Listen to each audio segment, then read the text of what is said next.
I decided to go camping in a section of woods that was close to a public pond. I searched for a good location off the trail to set up camp. I decided just to build a A-frame shelter and just camp under the stars. Once I got the fire going, I started to make some food. With the fire, it only gave a small area of light since the campsite was surrounded by bushes and a tree line. The bushes started to rustle at one side of the fire and then started to move around me. I figured it was a deer or a raccoon, so I threw a rock into the direction of the sound. The noises stopped for about a minute, then the noise started again and moved around me at a faster pace towards the fire. I heard a giggle from the edge of the light coming from the bushes. Then the sound of dry leaves cracking, like footsteps. The giggling got louder and came from multiple directions. I felt the breeze of wind hit my face. Then the sound of children whispered in my ear. "What are you doing here?" My stomach went straight to my throat and my face turned white. Then one voice spoke out directly in my ear. "Get out." I put out my fire and left all my belongings and got up out of there and never went back, and that was 10 years ago. Turns out many years ago, 2 children had drowned in that pond. I'm not a religious person or a firm believer in ghosts, but I 100% heard children within an arm reach of me in the middle of the woods in the middle of the night. The voices of the children seemed like they would be around 10 years old. I was absolutely terrified.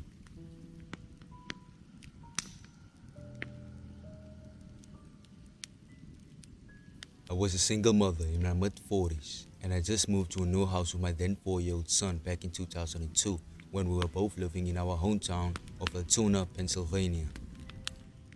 We have only been there for a few weeks when one late night, there was a knock on our front door. My son was asleep on the couch and I was still up unpacking and putting things away. I pulled the curtain aside and looked out to see a petite young woman standing and shivering on our porch. Our front door had a chain latch attached to it, so I kept it on as I opened the door only as far as the latch would allow. Then I asked her what she wanted. She said she had locked herself out of the house and asked if she could come in and use the phone. I asked her where she lived and she described an address of a house about a block and around the corner. She would have had to have passed at least a dozen of houses, which I've noticed had their porch light on, and there was also a still operational payphone across the street. Alarm bells in my head were going off about this. With my young son asleep in our living room, I was reluctant to let her in, but it was a chilly winter night, so I offered a coat and my cell phone, which I handed to her through the doorway. She took my coat and my phone, then called someone, but walked to the other end of the porch where I couldn't hear her. So I closed the door after I told her to put the phone in the mailbox when she was done, and to bring my coat back tomorrow. She left the phone, but never returned my coat.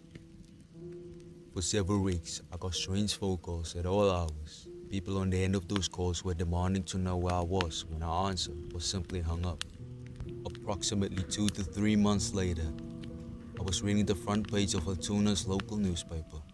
Then I found a photo of the young woman who had knocked on our door that night. She and 10 other suspects has been arrested in a major drug bust. I immediately got chills thinking back on that cold winter night. How she showed up in a sleeveless shirt after passing several homes in the neighborhood. I wonder what might have happened to me and my young son if I had ignored my unease and my suspicions in spite of her seemingly helpless appearance. So this happened about a couple months ago, and I still can't explain it. In order to understand what happened, you need to know the layout of my room. So I sleep in the far end of the house. I have my own room far from everyone else. And my room has a laundry room right next to it, and the door to the garage is in there as well. So if I was in my bed and I sat up, I would see the laundry room and the garage door to the side. So with that out of the way, here we go. I was in my bed watching YouTube on my phone like every other night. and I go to sleep when I get tired. So eventually I got tired, and so I put my phone on the stand next to me and I go to sleep. This all happened at like 3:25 or 3:30, sometime around there. My eyes were closed for about 5 minutes when I suddenly hear a woman scream. So I shut up in my bed, I looked around and did not see anyone. I was just frozen in fear. The scream sounded like it came from either the laundry room or the garage. So I was too scared to leave my room since I would need to go through the laundry room to leave. I did not close my eyes for about 30 minutes since I was so scared.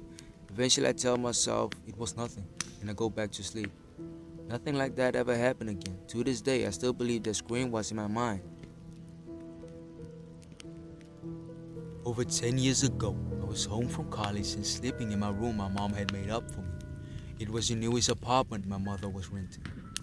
My mom had fallen asleep on the couch. I was halfway in the bed and felt like someone was watching me. I was tired, so I told myself I was imagining it and stopped being ridiculous. I was laying on the left side and it felt like something or someone was watching me from the right side of the bed behind me. I figured I would just turn around and see nothing is there and go back to bed. I turned around and opened my eyes, and to this day, I see absolutely vividly. A tall, older man looking down at me with the most hateful eyes. His arms were at his sides, and he was just staring at me with a vile expression on his face. He had short, sandy hair. He looked corpse-like. He was wearing an ill-fitting loose suit. He had some cuts on his face. His eyes were cold and evil. I felt unsafe and in imminent danger. I started screaming bloody murder and bolted out of the bed and ran to the other side of the house and woke my mom. She said I was probably dreaming. I said, "Mom, I was awake." I felt it looking at me for a while and I had this eerie feeling I wanted to disprove. I must have laid there a good few minutes not feeling like I wanted to open my eyes, but I couldn't sleep, so I turned around.